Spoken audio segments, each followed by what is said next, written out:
What's up, RC Tamiya addicts? And today we've got something that isn't Tamiya, but it is RC, so we love RC stuff and we'll happily have it on the channel. Anyway, we have got the, let me get this correct now, FMS FCX24M, and it's a Land Rover Camel Trophy Edition.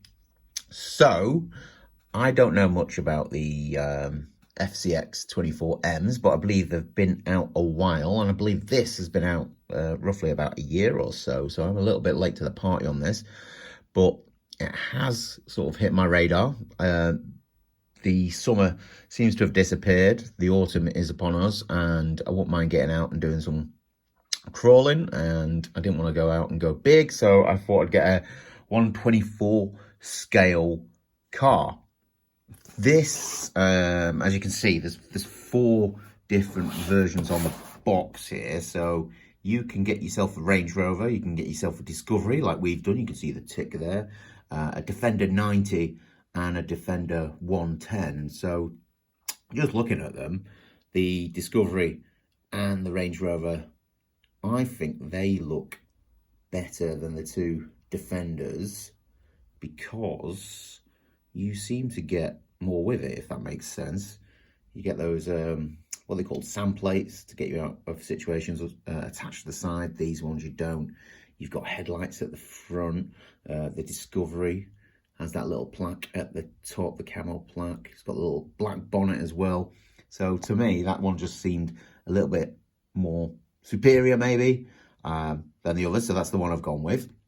And if we turn around on to the back of the box here, you can see that it is a case that they've actually really sort of thought about the scale, because there is different sizes depending on which one you get. So different wheelbases or lengths and different height clearance off the ground. Not much difference in it, but they are actually different. So a lot of people are saying the scale on these is really good. So to give you some clarity of what a 1/24 scale is, this is my Losi Micro B, which is a 1/24 scale car, and we'll get out my other Land Rover, my Land Rover Defender 90, which is a CC02, which is a 1/10 scale car.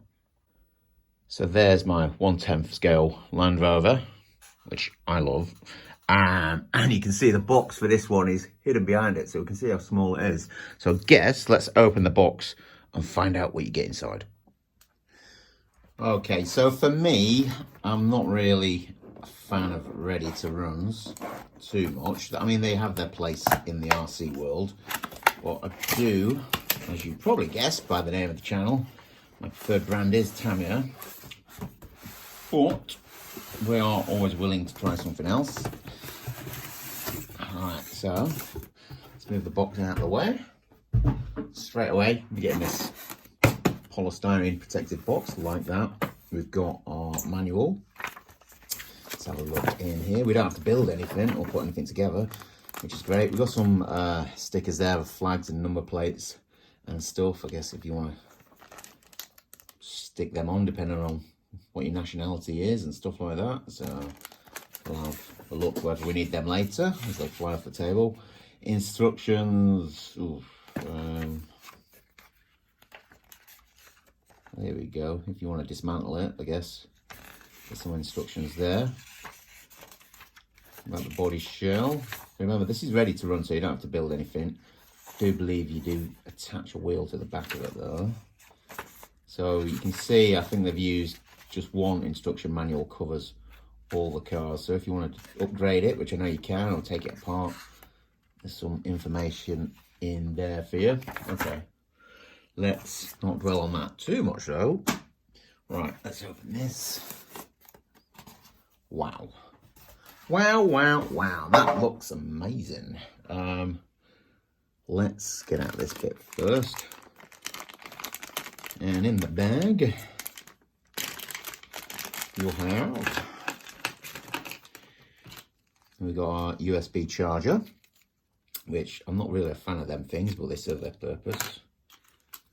And some information, anyone speak Chinese, some tools, there's a little spur gear there. Hopefully you don't have to add that. Maybe it's to upgrade or change. Again, some little tools.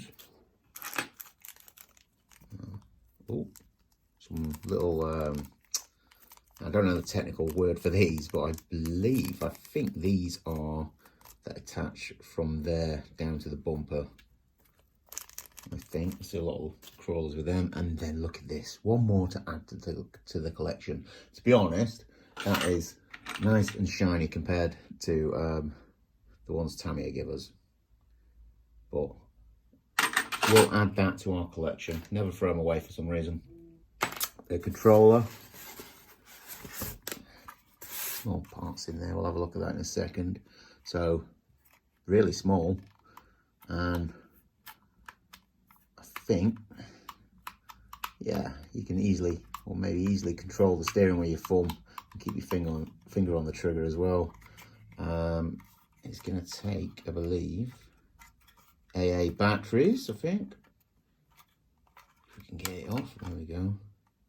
Oh, is that AA or AAA? I do believe it takes 4 of them though.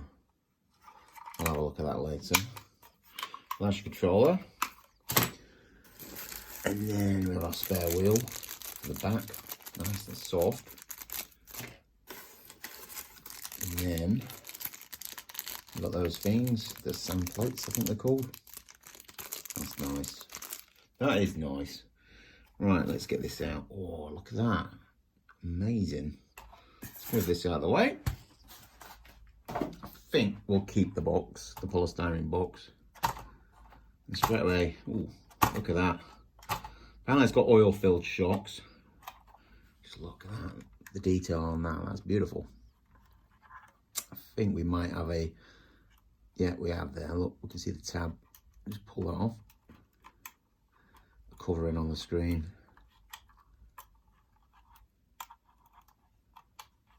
Oh, come on. There we go. Amazing. So, yeah, look at the detail on this. You know, the little lights at the top. Got lights here. I believe these light up, but these don't. I think you could probably get something to wire in there if you want to upgrade this. There's a little winch there, purely cosmetic. Interior is in there as well. I know a lot of people like to add drivers in and stuff like that. It's got room to put our flags on and stuff, our sticker flags, if we want to put our nationalities on there. That's great.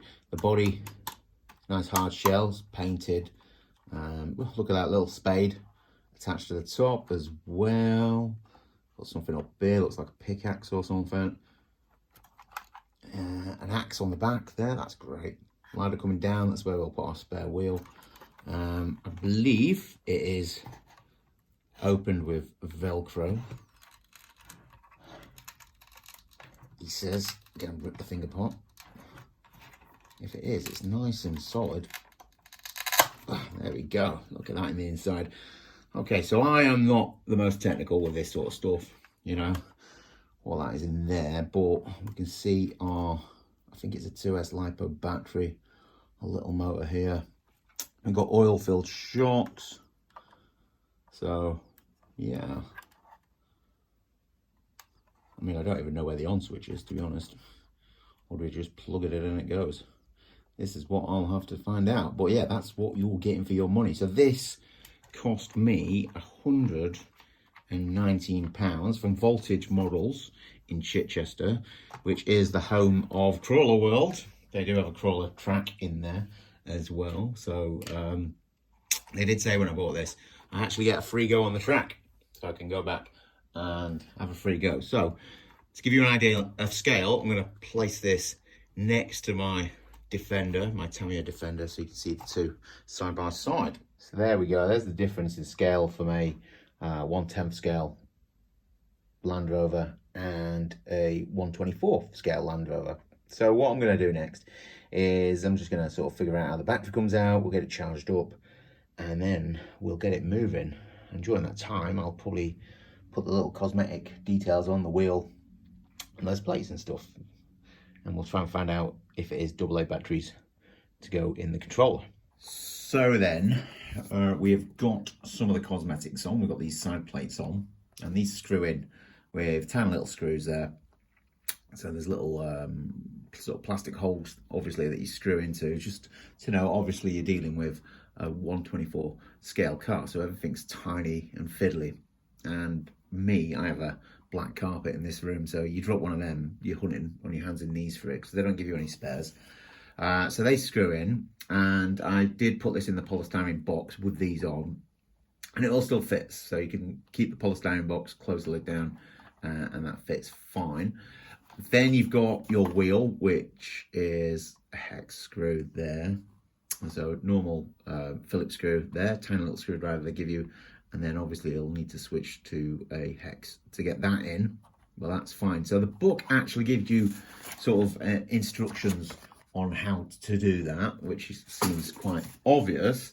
But what I haven't found in the book is instructions how to put these on the front. So there's little grub screws, and there's some little sort of hooks and stuff and wire there.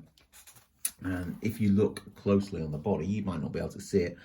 Well, there is some holes there for something to screw into. And there's actually on the front bumper some little holes on the front bumper, which you won't be able to pick up on this. So there's got to be a method, obviously, of screwing something in, maybe screwing something in there to have those wires coming off. I'd quite like to do that. I'll figure it out at some point. I found the on switch, so under there, you see our white or grey button. We just press that in, and the lights will come on the car as you do that. Our controller takes 4 AAA batteries underneath there, so we switch it on like that. Yeah, lovely little noise. And then when you bind button, press that, and your headlights come on, which looks fantastic. And then you got channel 3 on your remote there, changes the speed of the car. So to the far left, you can get your sort of crawling speed. That's it at full belt, full beans. So just lift that up for you. There you go. And then if we switch it over in the middle, gives you nothing, but you can turn the car. So I'm not too sure what the middle one is. Maybe the more clued up could tell me in the comments. And then we switch it over to the high gear and pull the trigger. And you can see we get more out of it. So just stop it from flying off the table. It does go quite fast, yeah? So great, isn't it? Great little thing.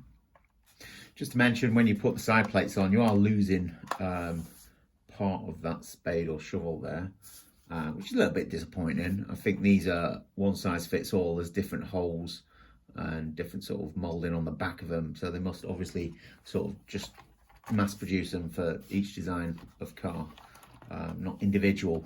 So yeah, next thing to do is we'll give it a test run in the house. Right, we don't have a crawler track at home. I know some people do. They're into the hobby, well done to them. But I've fashioned together a very crude and basic track made of household objects. So first of all, can it take a rug? It can take the rug, brilliant. Can it take the James Bond book? Oh, it's pushing the book around the house, but it's over the book. Okay, now let's get you back round. Can you take a lump in the carpet? It's over the lump. And finally, can it take Ralph, my stuffed toy? No, struggling. Let's take a little bit of speed. Has Ralph defeated it? It has! Ralph, what have you done? Anyway, that has been my little test run, an unboxing video. I think this has lots of potential. You know, there's little aftermarket parts if you wanted to upgrade it. I think we can get some stuff for the roof as well. We'll have a look on some of the model sites, see if we can get some oil cans and nets and gear and stuff. We'll put some stickers on it. But yeah, we need to get it outside next, so we'll do that in another video. But I think we're going to have some crawling adventures with this. Thanks for watching. If you got this far, please give it a like and a subscribe, and I'll see you on the next one. Bye-bye.